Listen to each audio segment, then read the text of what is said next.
Good evening all of you. सभी छात्राओं को मेरा नमस्कार। आज हम लोग यूएसए की पॉलिटिकल सिस्टम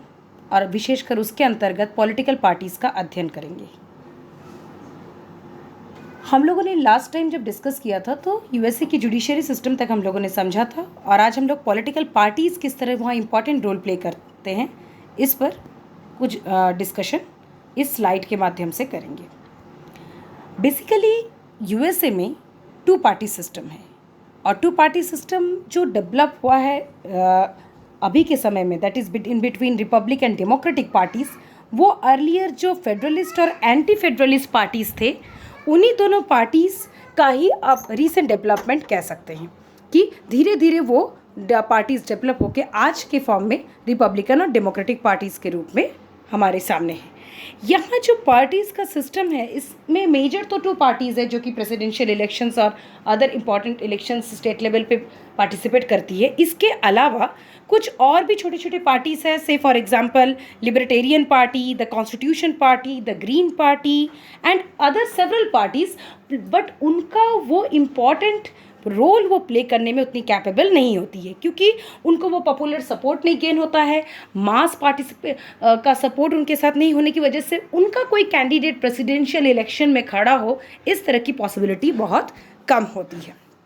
अब हम आते हैं कुछ जो स्पेसिफिक फीचर्स है आपके यूनाइटेड स्टेट्स ऑफ अमेरिका के पॉलिटिकल पार्टीज़ की, उसमें हम देखेंगे तो सबसे पहले तो कि जो इसके जो मेंबर होते हैं, यहाँ देखा भी गया है कि कुछ मेंबर्स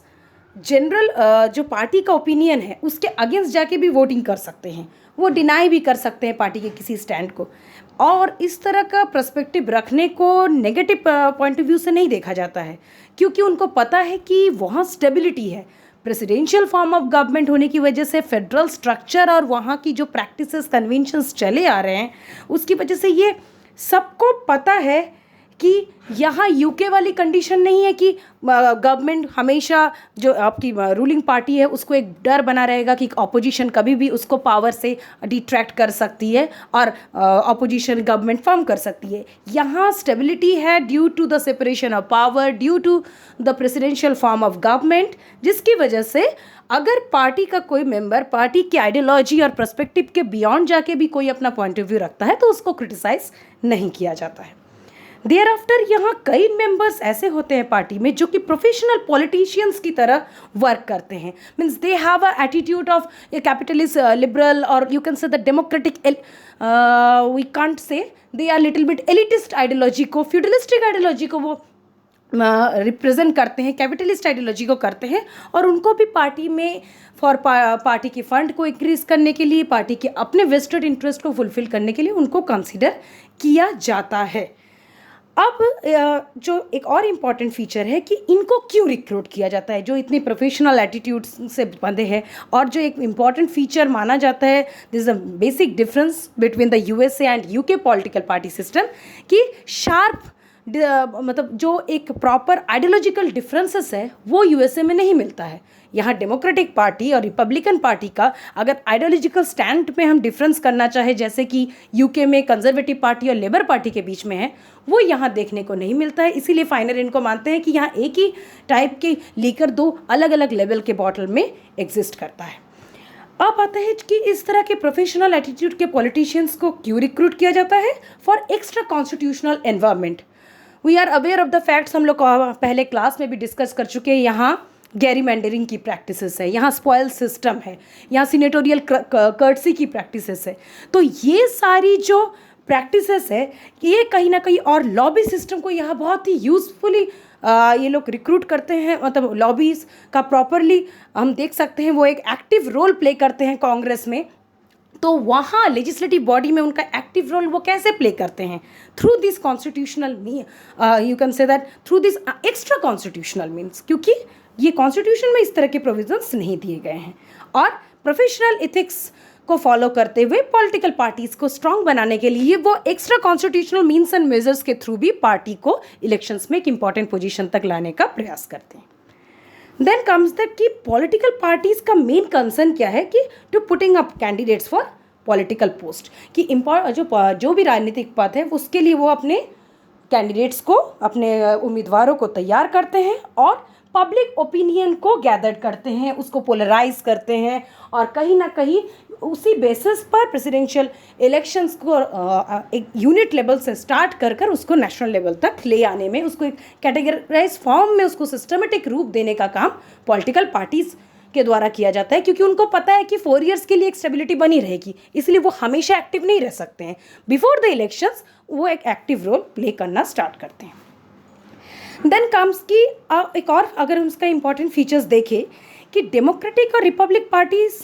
कभी भी कंप्लीटली डोमिनेट नहीं किए हैं अमेरिकन पॉलिटिक्स में। कभी एक पार्टी नेशनल पॉलिटिक्स में डोमिनेट करती है तो उस समय जो अदर पार्टी है वो स्टेट लेवल के या लोकल लेवल के पॉलिटिक्स को डोमिनेट करती है, और हमेशा पावर में दोनों पार्टी अल्टरनेट फॉर्म में रही है। जैसे हमारे यहाँ के देश की तरह कंडीशन नहीं है कि लंबे टाइम तक एक पॉलिटिकल पार्टी का रेजिम रहा है। यहाँ पे अल्टरनेटिव वर्जन में पीपल का मैंडेट रहा है। एक बार डेमोक्रेट को गवर्नमेंट फॉर्म करने की अपॉर्चुनिटी दी जाती है, नेक्स्ट टाइम रिपब्लिक्स को। बाई पार्टी का जो ये स्पिरिट है ये बहुत ज़्यादा स्ट्रांग है यूएसए में। यूएसए में अगर हम इसका यूके के साथ कंपैरिजन करें, ये स्पिरिट मतलब स्पिरिट इन द सेंस वो डिसिप्लिन और स्ट्रिक्टनेस के कॉन्टेक्स्ट में नहीं है, ये पार्टी और कैंडिडेट्स के लिए लड़ने के लिए उनको आगे बढ़ाने के कॉन्टेक्स्ट में ये स्पिरिट काफ़ी यहाँ स्ट्रांगली काम करता है। और अगर हम आइडियोलॉजिकल डिफरेंसेस के कॉन्टेक्स्ट में देखेंगे तो कोई इंपॉर्टेंट फीचर हमें स्ट्राइकिंग नहीं मिलता है, जिस पे हम ऑलरेडी डिस्कस कर चुके हैं। और यहीं पे जब आप तुलनात्मक रूप से ब्रिटेन की दलीय व्यवस्था के साथ इसका अध्ययन करेंगे तो जो ब्रिटेन की दलीय व्यवस्था की फीचर है, यानी अनुशासन है, एक तरह से प्रतिबद्धता है, वहाँ पर सिस्टमेटिक रूप से वो दल से जुड़े रहते हैं, वैसा यहाँ यूएसए में देखने को नहीं मिलता है। और पार्टीज़ की जितनी भी एक्टिविटीज़ होती है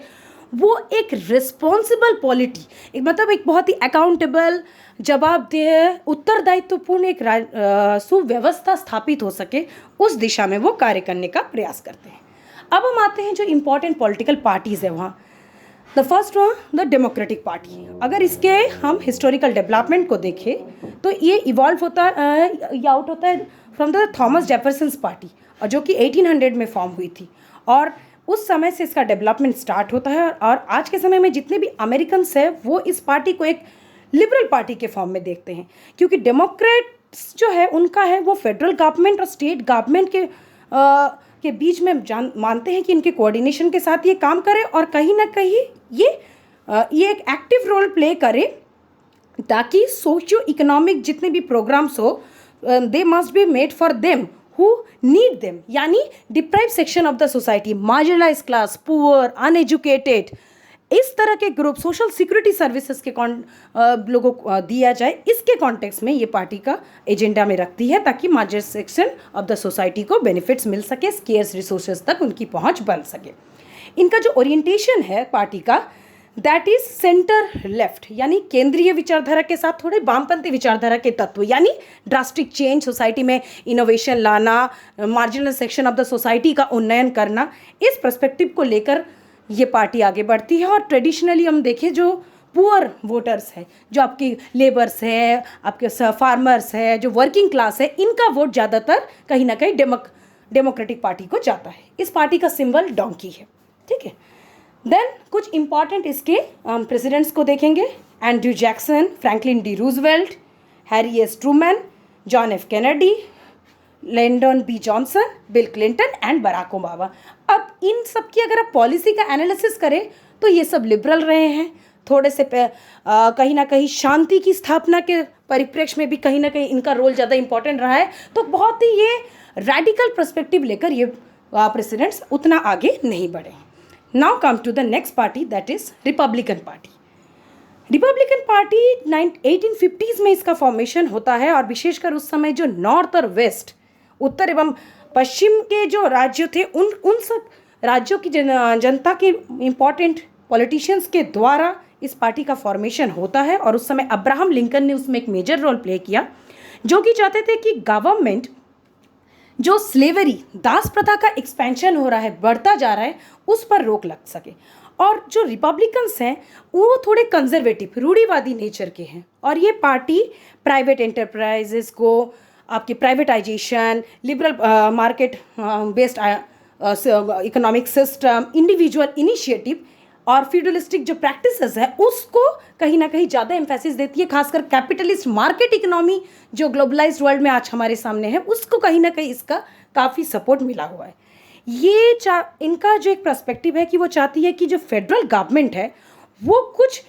पब्लिक एरियाज में इन्वॉल्व ना हो, उसमें वो अपना अनड्यू इंटरफेरेंस ना करे। उनका मानना है कि कुछ जो एरिया है वो स्टेट्स और कम्युनिटीज़ की रिस्पॉन्सिबिलिटी में छोड़ देना चाहिए, हर जगह फेडरल गवर्नमेंट को इंटरवीन नहीं करना चाहिए, कुछ क्षेत्र में कम्युनिटीज़ प्रैक्टिसेस के थ्रू भी डेवलपमेंट हो सकता है।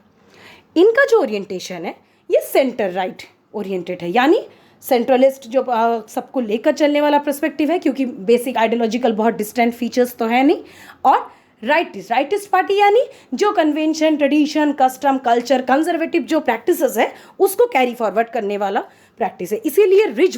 रिच क्लास जो है ये इसके वोटर है। रिच में आपके एलिटिस्ट ग्रुप आ जाएंगे, कैपिटलिस्ट आ जाएंगे, लैंडलॉर्ड्स आ जाएंगे, जितने भी आपके फिडलिस्टिक माइंडसेट वाले, लिबरल मार्केट इकोनॉमी, इंडस्ट्रियलिस्ट, इन सब का वोट कहीं ना कहीं इस पार्टी को जाता है। इस पार्टी का ऑब्वियसली जैसा ये एक एलिटिस्ट पार्टी की तरफ अपने आपको रिप्रेजेंट करता है, वैसे इसका सिंबल है द एलिफेंट एंड ईगल।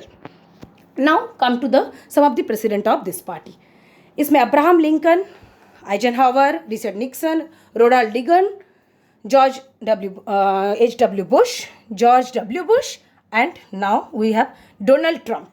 ये सारे प्रेसिडेंट जो हैं ये आपके रिपब्लिकन पार्टी से आते हैं। तो अब यहाँ देख सकते हैं ये सारे जितने भी प्रेसिडेंट हुए, इन लोगों ने अपने समय में सिक्योरिटी के पर्सपेक्टिव में इनका थोड़ा रेडिकल अप्रोच रहा है और ये बहुत पेसिमिस्टिक पॉलिसीज़ को लेकर वर्क नहीं करते हैं। ये एक डिफरेंस हमें देखने को मिलता है। अब अगर हम इसको सम अप करते हैं कि जो पॉलिटिकल पार्टीज हैं ये मेनली इलेक्शंस के समय वहाँ एक्टिव होते हैं,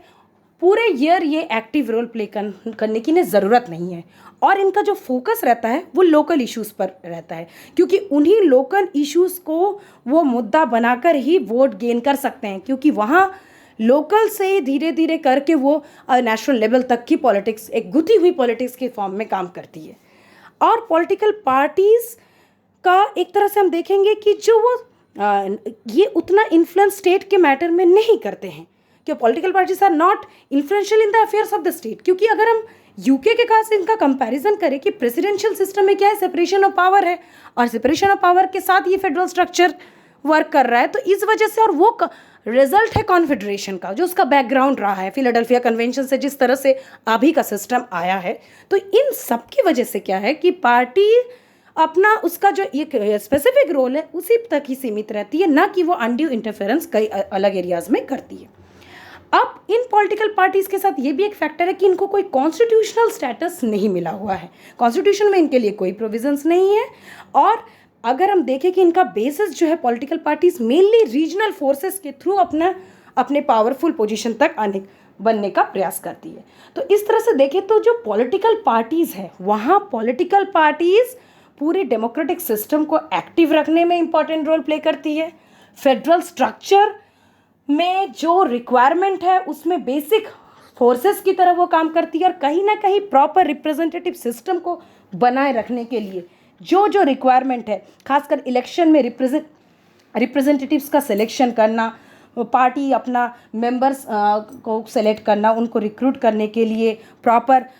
मेंबर्स को नॉमिनेट करना, प्रॉपर एजेंडा तैयार करना, वोट इलेक्शन से पहले लोगों को उसके लिए कहीं ना कहीं सबको पॉलिटिकल एजुकेशन प्रॉपरली प्रोवाइड करना, एक politically active participant political culture develop करना, ये सब में पार्टी एक मेजर रोल वहाँ प्ले करती है।